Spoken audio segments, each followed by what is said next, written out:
SDPI social democratic party of India के प्रदेश अध्यक्ष अजहर तांबोली ने घोषणा की है कि पार्टी महाराष्ट्र में स्थानीय निकाय चुनाव लड़ेगी।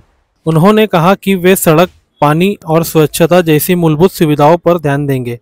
तांबोली ने आरोप लगाया कि अल्पसंख्यक निगम में 1000 करोड़ का घोटाला हुआ है और वे इस मामले को हाईकोर्ट में ले जाएंगे।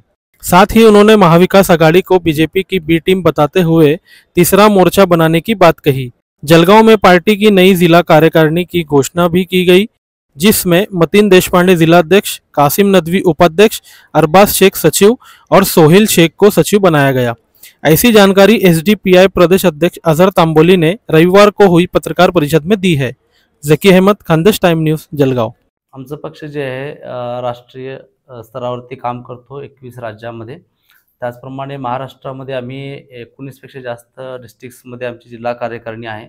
आज आमचं इथं जिल्हा कार्यकारिणीचं निवडणूक होती, त्या अनुषंगाने जळगावचे जिल्हा कार्यकारिणी घोषित करण्यात आले। 11 त्यात सदस्य आहेत। त्यात हाफिज अब्दुल मतीन हे अध्यक्ष म्हणून निवडून आलेले आहेत।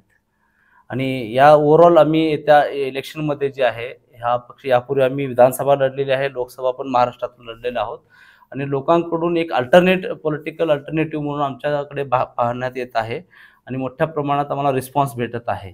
त्या दृष्टिकोनातून आम्ही महाराष्ट्रामध्ये अजून वाईडली स्प्रेड होत आहोत आणि त्याचाच एक भाग होता की जळगावमध्ये आम्ही एसडीपीआई ऑफिशियली आम्ही आज डिक्लेअर केलेली आहे। महाराष्ट्रामध्ये विकासाच्या नावावर असं काही होण्यासारखं कन्स्ट्रक्टिव्ह असं कॉर्पोरेशन या लेवलवरती होत नाहीये। नगरसेवक लोक हे निवडून येतात, परंतु फक्त काही बिल्डर लॉबी आणि इतर लॉबींच्या ह्याच्या माध्यमातून फक्त आपली इलेक्शनमध्ये लावलेली जी इन्व्हेस्टमेंट आहे त्याच्या रिकव्हरीमध्ये गुंतलेले असतात। जनतेचा विकास म्हणून काही होत नाहीये।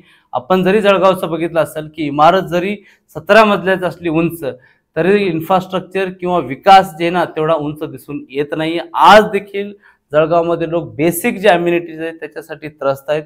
रोड, रस्ता, आरोग्य हे बेसिक पायाभूत गरजा आहेत, त्याच्यासाठी लोक त्रस्त आहेत आणि हेच आम्हाला येत्या इलेक्शनमध्ये आम्ही हे प्रमुख अजेंडे ठेवून पुढे जाणार आहोत। त्याचबरोबर समोर जाताना आम्ही हे प्रयत्न करणार आहोत की या इलेक्शनमध्ये जे ना कोणत्याही पद्धतीचं धार्मिक ध्रुवीकरण करून राजकारण करणारे भरपूर पक्ष आहेत। खास करून भाजपा यांना दाखवण्यासारखं कन्स्ट्रक्टिव्ह असं काहीच नाही विकास कामं, म्हणून आज ते धार्मिक ध्रुवीकरणाचे इश्यू, बोंगे व इतर काही इश्यू उचलून समोर येत आहे। त्यांना आम्ही सडेतोड उत्तर देणार आहोत या इलेक्शनमध्ये।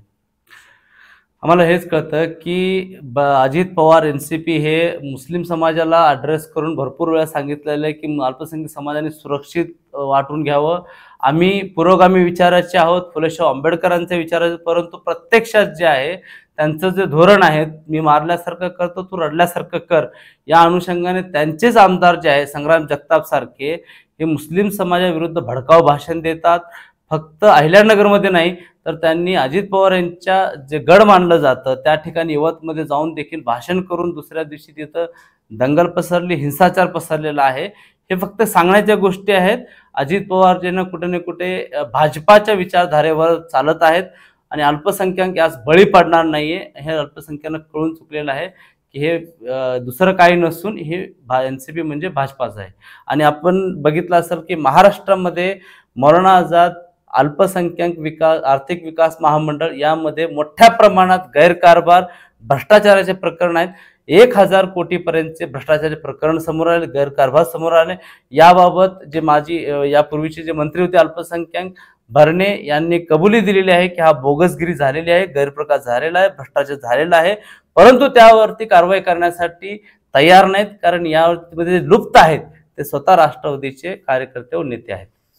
नाही, कारण अल्टिमेटली भाजप ज्या पद्धतीने राजकारण करत आहे, मग ते जातीचं असू दे, कारण हे फक्त धार्मिक ध्रुवीकरणाचं नाही, जातीच्या अनुषंगाने पण ते करत आहे। हे जे काही राजकारण आहे त्याला विरोधक ज्या पद्धतीने विरोध आपलं दर्शवायला पाहिजे, विरोधकाचं जे काम आहे ते करण्यामध्ये महाविकास आघाडी पूर्णतः फेल आहे। आणि आपण बघितलं असाल की महाविकास आघाडीच्या नावाखाली, धर्मनिरपेक्षतेच्या नावाखाली मतं घेतली गेले, त्यानंतर काही लालसेपोटी, राजकीय स्वार्थापोटी किंवा ईडीच्या भीतीने ते भाजपामध्ये किंवा राष्ट्रवादी काँग्रेसमध्ये सामील झालेले आहेत। लोकांचा महाविकास आघाडीवरती विश्वास राहिलेला नाहीये आणि आमचा पण विश्वास यांच्या बाबतीत नाहीये. आम्ही एक थर्ड फ्रंट निर्माण करणार आहोत, जे फुले शाहू आंबेडकर आणि पुरोगामी महाराष्ट्राची जी प्रतिमा आहे त्याला बळकटी देणाऱ्या समविचारी पक्षांबरोबर जाऊन आम्ही युती करणार आहोत. नाही, यांना सामोरं जाण्याचं नाहीये, ते स्वतःच डबघाईला आलेले आहेत. तुम्ही बघितलं असाल की हनी ट्रॅप दुर्दैवाची बाब आहे. हे आपल्या जळगावचं जे ना नाव खराब करण्याचं काम होते, हनी ट्रॅपच्या प्रकरणामध्ये त्यांचं नाव आलेलं आहे. यापूर्वी पण आपण बघितलं असेल की भाग्यश्री नवटक्के यांना जे दबाव टाकण्याचा स्कॅम मध्ये प्रयत्न केला होता, त्यांनी नेतेगिरी करावी, लोकांचं प्रतिनिधित्व करावं, त्यांनी गुंडगिरी सोडून द्यावी. जे हे चालू आहे हे लोक पाहत आहेत आणि लोक येणाऱ्या काळामध्ये त्यांना ते जबाब पण देतील. कारण हे असं जळगावचं नाव खराब करणाऱ्या लोकांना कधीही प्रतिनिधी म्हणून जळगावकर खास करून त्याला थारा देण्याची अपेक्षा आहे. तुमचं नाव? अझर तांबोळी, प्रदेशाध्यक्ष, social democratic party of India.